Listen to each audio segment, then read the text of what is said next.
Welcome to Skillful Living and Artful Life. I am here with one of my favorite people. She happens to be one of the matriarchs in my family lineage, and I'm very happy that she agreed to this. It took a while for us to sync up, Yes, that's true. but we did it, and we're here in Manhattan in her home. She graciously allowed us to be here and share this space with you. Her name is Bruni Pabon. And so Bruni and I connected when I was an adult. And I feel very fortunate that she came into my life when she did, because it was really a meeting of the minds when we connected. And she was so gracious when I first reached out to her. And we found out we have a lot in common. And what I find to be very helpful at this stage in life as a woman is to have a woman like Bruni in my life that has walked an incredible path before me and has lived a remarkable life. And I love all the stories that she's had to tell me. And I thought, wouldn't it be nice for me to share it with all of you in honor of National Women's Month? And actually, really, it's for all women. Absolutely. I think we need to be as inclusive as possible, especially given the political climate today. That's right. Yeah. Absolutely. So we're going to dive into her journey, and we're going to start with how you grew up in Manhattan on the Lower East Side. And that was in the 50s and the 60s. What was That's that right. like? You know, I'm only looking at it from, this perspective, but back then, like any kid, you're thinking, oh, this is what normal is. Mhm. But I grew up on the Lower East Side, born into an Irish neighborhood. Initially, we lived in Chelsea on the west side. Oh, My parents came from Puerto Rico in the late 40s, moved to Chelsea, particularly because there was a Spanish community there. So the Spanish, from Spain, had created a community. There was a church. There was there were stores, and there were all kinds of activities, and my mother plugged into that. From there, we moved to the Lower East Side, which was predominantly Jewish, and there were pockets of Polish and Russian. It was really a very, very diverse community to kind of grow up in. So that, for me, was a major underpinning of my worldview. right. Like that's how I see the world. The world isn't just black or white. It is, this community, as David Dinkins used to say, this great mosaic. And so, growing up in the 50s, it was Mayberry, but in the city. All right. Okay. That's cool. Mayberry, but in the city. I know that's strange to say, but we all were allowed to go out. There were no helicopter parents. I mean, I don't know what people would do, what moms or dads would do today with the thought that their kid went out and they don't know where they are. But they at 5:00, they are scheduled to come back because it's dinner time. Right. And that was the only criteria that we had. That's amazing. I know. You felt safe. I was never, ever, ever, ever fearful. And on the contrary, that childhood allowed me to sort of cultivate a fearlessness. I love it. Yeah. And so you talked about the cultural demographics here. How did that impact in school? Because you went to the local schools. Did you ever feel that your ethnicity or your skin color was a deterrent at all in your educational process? Like, especially in the lower grades, moving up through high school? Nope. Blacks and Latinos were the minority. There were very few. I think there were two Latin families. We were one of the two. Wow. And there were maybe 3 to 4 Black families. So there weren't, and it was primarily white. Growing up in the 50s and 60s, it was primarily white. By the time I get to high school, the neighborhood is sort of shifting in terms of the background, the ethnic racial composition. It becomes more Black and Hispanic. I go to a high school that is 50% Chinese. Wow. Yeah. So there's, again, that diversity, which, I mean, that's what the Lower East Side was. I mean, it's an immigrant community, always has Mhm. been. Mhm. It's like you had Mhm. everyone there. You had Ginsberg, Ferenghetti. I mean, in terms of artists, Basquiat. I mean, you name it. And so, growing up in the 50s and 60s was it was a time for flourishing, even though it was a working class community. You had these immigrants, people who had left Europe to come to after World War II, who were highly educated, pianists. I mean, people who were in the sciences. It was so the exposure that I had never was one of, oh, let's identify this one singular group of Mm. people. Mm. It Mhm. literally, I know it's a cliche, but it was, and in many ways it still is a melting pot. Right. So these were the foundations of your identity. Yes, Okay. yes. And what would you consider the saving graces of your formative years? I remember, you go through life and you have these epiphanies, and the one big epiphany was that I realized that the family you are born into is everything. Hmm. And I feel like by no means is my family perfect because, we had trauma. There was drama, but there was also this other side to my family where we had routines and my mom took us to dance classes and, ceramics. And, there was a big after school thing so that, um, um, we didn't just go to school and come home. And I think the saving grace was that one, my father was a merchant seaman, so he traveled the world and he brought that to the house. And my mom was so smart and so efficient, and so she knew how to plug into all the services that were Right. available. So we had this very for a good time my part of my childhood. Um, it was what can I say? It was really cool.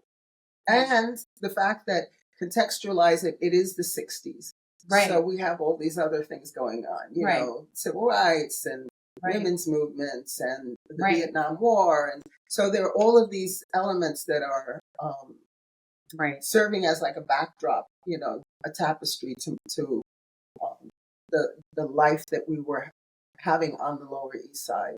Right. Protests were big all the Yeah. time. So this is really part of the community ethos that came into forming you in Yes, your formative years. yes. And that brings us to the wild and free 70s, you know, which is totally different because then you were coming out of high school going into college, which Yeah. was quite the time to be going to college.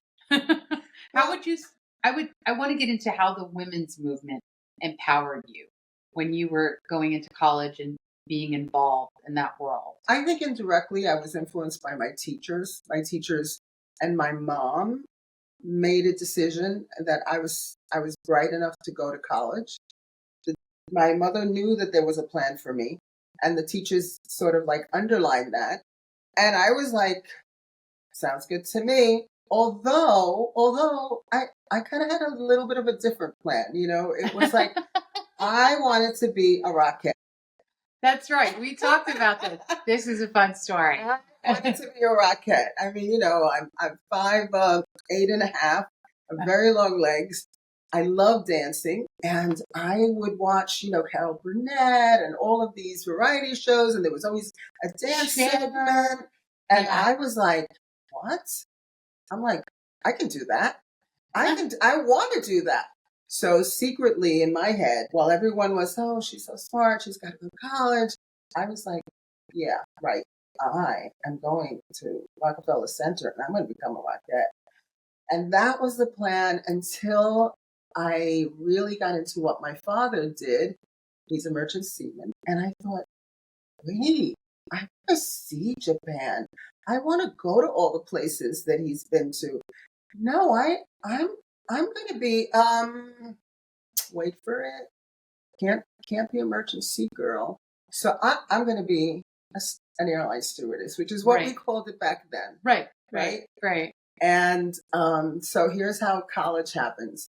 I call Pan American Airlines, Which is all the rage right? back I mean, then. talk about, quintessential 60s. That was Yeah. the airline. And I get on the phone and I say, hello, I was wondering if you would be so kind as to send me an application so that I can apply for a position with your company. And they were like, it was a woman actually. And she said, may I ask how old you are? And I said, well, I'm going to be 18 and I'm going to graduate from high school this year. And I was thinking that I'd like to see the world. My father is a merchant seaman. So I thought this would be the logical thing to do.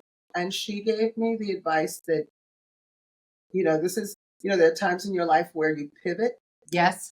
And so she said to me, I think that yeah, it's possible that you could apply, but I think it would be better if you went to college and learned a second language or a third, because you said you speak Spanish, which was kind of like I fudged it because I really didn't speak Spanish that well, but enough that I could get by. And she said, so take up a third language. She said that would be a big plus, and then come back and see us when you graduated from college. Mm.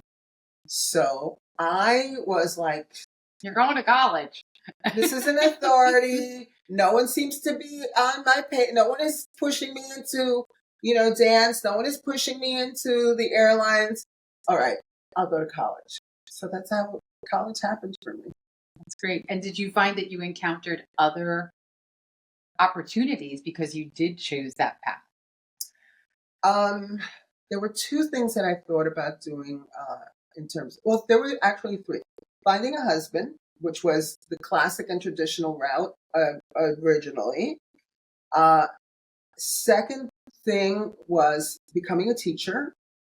And the third thing was becoming a lawyer. So it was a toss up between going to law school or getting a master's and in pedagogy and becoming a teacher. I really liked kids. I always did. I just had this affinity for them. And yeah, I go to college and surprise, I really excel in my education courses, although I'm an English lit major. Right. I took education as a secondary subject. And never forgot her. Another woman, Professor Her, said to me, you are really, really good at sussing out all this stuff. And, your thinking is really, very forward looking. And I was like, well, I didn't know that about myself. I like learning, and that was interesting to me. So she said, so I nominated you for an award in education. And I was like, oh. So I think that shifted my energies more in that direction than going to law school. Of course, quite frankly, at the time, I really didn't know how you went about going to law school. And I thought it was more of a man's kind of a thing at the time. Again, 60s, 70s, women are just coming into their own. I could not, until 1973, I could not have had a credit card on my own. Yes, right. Yeah, and I'm like, what? I mean, like I look at that now and there is no questioning that reality because that is the prevailing reality. So you don't think about that. I mean, I was thrilled when I got a checking account, when I got my first apartment. It was like, whoa. Which, by the way, my mother would come every day and say, you don't have to live like this. Where was I living? I was living on St. Mark's Place in the East Village. Awesome. Okay. And I have this beautiful, there's a brick wall. It's a classic apartment with wooden floors, and it's a new building and scary. The first couple of months was scary that I was on my own, but I wasn't going back. And my mother would open the refrigerator. By the way, there was nothing in the refrigerator. Maybe a whole chicken I had bought and cut up. Right. I, learned how to cook. And I had chicken for a year because that's all that I could afford. That Oh, was all that I could afford. But I think, how much that apartment cost? well, always pricey, $400. Back when my sister was paying $80 in a regular flat a couple of streets down. So them were the days. Those were the days, and I was an idiot. But what did I know? I'm like $400. Well, yeah, it was. I got paid every 2 weeks, so one check was for the rent, and the other check. By the way, $400. Yeah. And the other check was for me to live on, and I could buy 2 bags of groceries for $20. Oh my God, am I aging myself? It's like totally different world. totally different world. But No credit cards, a phone bill, electric bill, the rent, and everything else. That was it. Yeah. That was it. When times were simpler. When times were But there was so much going on St. Mark's at that time. Well, there was a lot of, the art. So my first jazz experience, I'm 5, and there's a very famous jazz bar, Slugs, on 3rd Street. My dad is in there. And she takes me by the hand, and we walk over to the bar where my dad is. And she says, go in there and get your father. Oh, my God. And I'm like, I'm doing what I'm told. I'm like, I wasn't yet a disobedient child. Not that I was ever disobedient. I just had a mind of my own.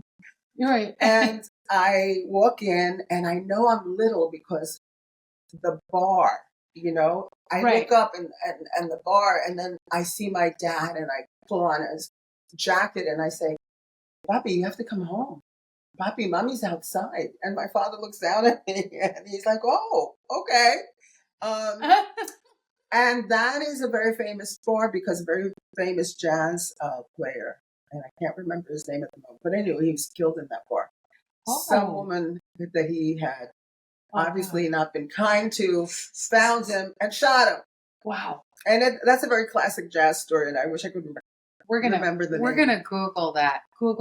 Slugs. What year was this? I'm 5, so it's got to be 1955 or so. Wow. Yeah. Wow. I think I'm 5. I'm about that age. Yeah.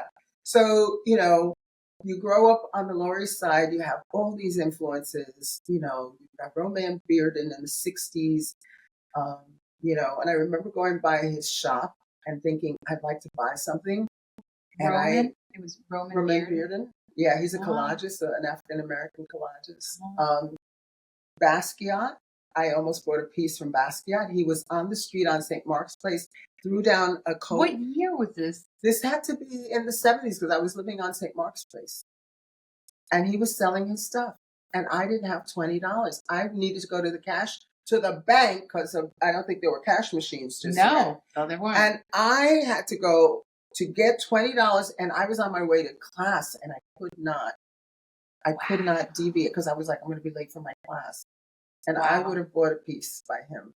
And I could, every day I'm like, anyway. So did you find yourself being drawn, because there was a lot of other things going on back then too. There was, in the 70s, there was a huge spiritual or, psychedelics that were used for supposedly spiritual trips and stuff like that. There was a huge movement once again around that time that people were getting involved in yoga and transcendental meditation. That's when it was really hitting the shores of New York City in a new way. Not that it hadn't happened in the States in the late 1800s, but there was this resurgence. Did you find yourself getting involved with that? You showed me a book that you got when you were 17. Yeah. So, oops, sorry. So this is the way of life. I love food. And I, there were bookstores everywhere back then. And so what you did was, you spent a Saturday afternoon, sort of like strolling down West 8th Street, which is filled with all kinds of fabulous shops, shoes. Fred Barn was a very Capizio. Oh my God, there was so many lovely things.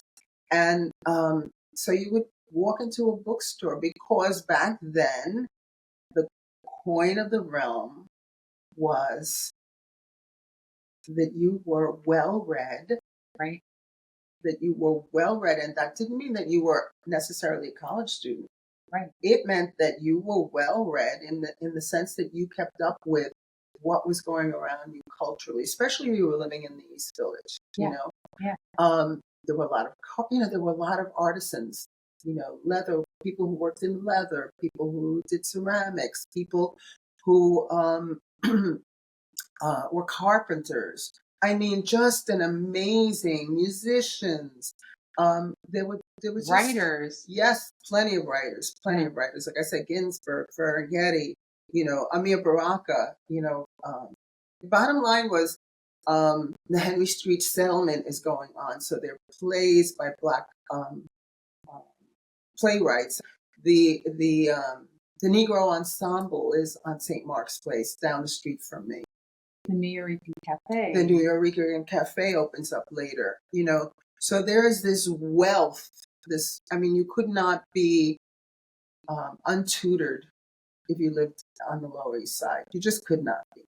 Right. If you had any curiosity, You could tap into any of it you if could. you had any curiosity. You could. Yeah. You could. And so I am in that, you know, uh, social cultural milieu, and I have like this a curious mind. I want to know about everything. I want to know about everything. So when I go into the bookstore, I look at this and I'm like, oh, okay, and I realize, that there is something to what I'm reading. Um, it gives me a glimpse for the first time into what I know is intuitively, not in any concrete way, but intuitively, I realize that there is something besides the body, Hmm. and I realize it through nature because I'm a big nature lover, right? I love, something about a blue sky or November lights or um, water. There are all of these elements that speak to my spirit. And so I begin to see it in this. Yeah. And this opens the path to the concept of Buddhism. So although we're raised as Catholics, Right. although we're raised, well, ultimately we end up being Catholic because my mother took us to the Pentecostal church. She took us to the Baptist church, Right. and then Yeah. there were a few other churches I can't remember. We didn't go to a synagogue, and I don't know how that happened that we missed that. But we ended up going to the Catholic church. We ended up in the Catholic church, which was fine. I mean, I had no real connection to what was going on there, but I was thrilled to make my first communion. Yes, beautiful dress, new shoes. Well, I was a little bride, with yeah. the veil. I was You're like, this is great. I love this. I'm like, yeah, this is cool. And, and then you make your confirmation and you get another nice dress. Confirmation was not so cool because the bishop gets to smack you in the face, sort of wake you up to the truth, right? Okay. And Yeah. you're like, no. That's not what I want. Okay. But Taoism spoke to you. But this spoke to me. It And spoke to me. It's something else we have in common. Yes. Yeah. Big ways. That was my foray into Eastern philosophy, aside from the fact that I was practicing yoga. But Taoism is how I made my way into the foray of finding the path. When you grew up, what was your community like? Where I grew up, well, so I was born in Brooklyn, and then my dad moved us to Howard Beach in Queens, which was unfortunately racist. It was a racist place to go up, but I didn't know that until like one of my first days at school, where I I didn't I knew people of all sorts growing up, so to me it wasn't any. I was like whatever, And a kid asked me if I was Spanish, and I said yes. And of course, I didn't know everything about my lineage and our heritage because we have a pretty vast heritage. There's lots of different ethnicities in our lineage, but I said yes, and I was waiting to get a drink of water at the water fountain, and he took a drink and he turned around and he spit in my face, and so I was just like, okay, what's this going to be like? And I will say that even though we grew up there, we also spent a lot of time in Brooklyn, where there was everything in Brooklyn, and we also spent time in Manhattan. which I loved coming to Manhattan because I was just like, I feel so comfortable here. Right. I don't feel different at all. And I never felt different up until that point, Right. where someone made it visible to me. It's like, my mother's very fair. My father looked Egyptian. They couldn't look more different. And and I looked like I was Native American when I was a little girl. Mm-hmm. So it wasn't until then, but even still, and I believe that it was because of my upbringing religiously that I didn't turn the other cheek, but I also didn't let anybody mess with me, which was something very brazen to do in a culture where you don't know a lot of people that look like you. Mm-hmm. This is true. And I was also smart. So I was intelligent, and that was evident. And so I knew that I I felt that I was a cut above because I I was intelligent and I was well read for a young girl and I loved to read. I was a voracious reader. And also because I felt that I was very privileged to be born a girl. I was like, well, that's my superpower. I was born a girl and also I'm smart. So it became an issue as I grew older because in that time there was still a bit of misogyny in the world in the sense of girls are not supposed to be smarter than boys and certainly not stand up to boys. So I mean, yeah, we had it was challenging. designated roles, Right. Men And I were did, providers and women were to be subservient and stay-at-home moms. yeah. Not that there's anything wrong with being a stay-at-home mom. No, it's it's like a really important job. Yeah. But, the bottom line is there was no choice. And that, I think, for me, is the calling card of the 60s and the 70s, that women get finally to have choice in birth control. Unheard of before the pill, unheard of who your sexual partners were. Unheard of before the pill. You had one sexual partner. You were raised to be a virgin, right? And if you had more, you were a slut. Oh, too bad. Right? I didn't prescribe to that. I was like, what's good for the goose is good for the gander. I had a keychain that said "wild and wonderful," and that's all I'm going to say. So I think that the women's movement, because we were considered like second class citizens in lots of ways back then, and even way before that. I mean, the suffragette movement came a long way by the time the 60s and the 70s were around. How do you feel that civil rights movement informed you and what you were going to do, and were you involved? Because I know you've told me stories. In high school, we left school so often in an afternoon to go off to a march. A women's march. That was when we were giving up our bras. I did not need a bra.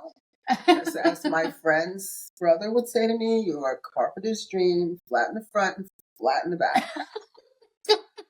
And I was like 5'8", and I was like 117 pounds. Wow, so you were like model material. Yeah, there was no fat on me, none. Right, none, really none. Back then, that was the ideal look. Well, Twiggy was one of my sheroes. Right, because in the Latina community, everybody was short and hippie. And shapely. I was like, right, yeah, and there is, Twiggy, who looks exactly like me in terms of her physical, right, and I totally identified with her, and so my mom was a great dresser, so we had that interest in clothing. And when we were little, I don't know where we got them from, but we got Vogue magazines. Ooh. So there were Vogue magazines in the house, and I would look, and there was a model. I think she was German or Swedish, or anyway, her name was Vereshnika. And Vereshnika was tall and lanky like me, and she was blonde and blue. Again, I didn't see any difference between us, even though ethnically we were very different. Right. What I identified with was the body type, and that she was in a magazine, and that she was beautiful, and where I was not tall until after the 6th grade. So I didn't grow up feeling like, oh, I'm bigger, I'm taller than everybody, I'm odd, Right. I'm odd in some way, but I wasn't. I didn't feel that at all. I shot up later Right. and at the right time. Uh-huh. So that was, that I think that made a big difference because I could have grown up feeling very awkward about being so tall. Sure. And I was really lucky that I did not feel like that. On the contrary, I was like, look at me, look at how real I am, blah, blah, Right. blah. Um, How did the civil rights movement so, inform so, you? so to say that was just to say that my sense of self was cultivated by a father who was very proud of who he was. And he grew, and now he's a Black Puerto Rican. Right. So he should have felt a little some way about, being Yeah. Black in the United States at that time. He was also incredibly good looking. He was handsome. Good looking He man. was handsome. Um, and like he told us stories about docking in the South and having to speak Spanish so that he could ride the train back to New York Oh. without being put into the Oh, 'cause of the segregation. a segregated car. He also had very different features, your father. His features were very fine, so that He even was though still Black. He was still Black. I understand that, but he had his skin, but he and He he the saving grace was that he was not an African American. That was right, the saving grace. right, But that didn't mean that he didn't identify with his right, color. He wasn't right. ashamed of who he was. Sure, Which was very important for me. right. So my dad, reads 3 and 4 newspapers. My dad has traveled. My dad has been in the South. We are watching television and we're watching the dogs being sicked on the young Black men and women who were protesting. And I don't have any sense of bias and racial difference. I mean, I see visually that I have.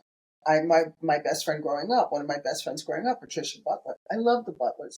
The Butlers bring me African American culture. In terms of food, in terms of music, in terms of they're Southerners. Mr. Butler was from. I think they were both from Georgia. And so I am aware that this is going on, but I'm probably more aware that the Vietnam War is going on because my brother was in Vietnam. Oh, And so I wrote to him weekly. I kept track of where he was, right. where the battles were. And at the end of his tour, he comes home. He flies into California, and it's interesting when you are reaching the end of what it feels like a horror story on some level because you know that your brother is in harm's way. And I keeping track of it. And okay, the tour is over. Deep breath. Okay, he's coming to California. From California, he'll come to New York. I'm like, the plane will drop into the ocean, and he will never make it to California. He makes it to California. The plane will blow up on its way to New York. Like I kept thinking that it's too good to be true that he's coming home. Something is going to happen. And then, I mean, I look out the window, he's downstairs. He gets into the building, and the elevator shaft, the elevator's going to plunge. No. And it isn't until he walks through the door that I am 100% certain that he is safe and okay. I mean, it was really, I mean, I don't know what tricks the mind does. It was maybe my way of piling the anxiety of a year into those last movements toward home. But anyway, he made it home, and so that I'm very aware of because I'm also aware of I'm aware of his post-traumatic stress. You can't come up on him suddenly because he reacts, and you're like, how he old gets were you? angry. I must have been. I want to say probably first year of college or something. Mm. Yeah. So I'm aware of that, but I'm also aware of this growing Black is Beautiful movement Mhm. that really comes out of this civil rights movement. And that for me is where I begin to recognize that my identity, when I look at my father, my mother's white, my father's a Black Puerto Rican, my mother's a white Puerto Rican. And I begin to realize, wait a minute, I come from this. Mhm. And so I did not have a name for it. It's only in the last 10, 15 years that there's an Afro Latina, Right. and I look at my roots, and when I'm 21, I go to Puerto Rico for the first time to meet um, my grandfather, My great grandfather. your great Yeah. grandfather. Yep. And, I'm like, where did he come from? Mm. Looks like no one, no, not your father looks so much like our Yeah. grandfather, And he looked, Francisco again, Mayor looks very Arabic. no question, Yeah. no question. Yeah. And so here's this tall, I mean, when you look at the mummies of Ramesses II, Mm. and particularly the profile with the big hook nose, that's my grandfather. Yeah. Yeah. That's my grandfather. And I'm like, okay. So, you begin to see these cross-cultural strands that comprise, that side of our family. Mhm. And so my identity is shaped not just by the women's movement, not just by, the civil rights and the Black arts movement, but by our family, but what we're looking at in our family. So I sit down with him one afternoon on the porch, and I say to him, I have a piece of paper and a pen, and I say, "Tell me where we came from. Who are your brothers and sisters?" I wrote down all the names of my aunts and uncles. I wrote names of his brothers and sisters, his grandmother, and I think he even remembered a great grandmother. And I put that piece of paper, I put that together, and so we had a family tree. I'm Mhm. looking at a family tree, and You're many, many, many, lucky. many, many years later, my sister Cookie, the woman Mhm. who's after me, Mhm. takes that paper. I give her the paper, and she does like extensive research Yep. on the family tree and find out that we have an enslaved African named Ma Teresa, who is brought to Puerto Rico along with her daughter, who may be about 12 years old, Mm. and she becomes the dama de llaves, which is the Right. housekeeper, Yep. and She has the keys. for the master of the Yeah. plantation, and so she buys her freedom. She buys herself out of enslavement. Her daughter becomes the governess for the children, travels to Europe, and so we have this. My sister begins to flesh out this lineage so that we realize, for a woman to come, fully grown to a state of enslavement and say that's not how it's going to be, and that's Mhm. not, it will not remain like that. And she figures out how to make herself free. I mean, I get the goosebumps.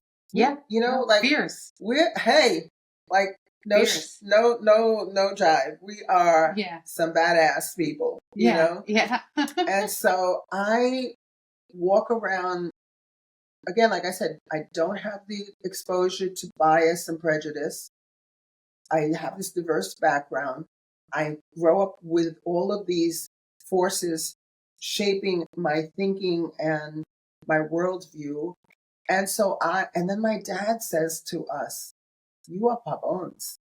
You are badass women, and that is that. There will be no, there is no question about who you are." I really like I do stand out on my own. I'm like, I'm just different, and different Right. is good.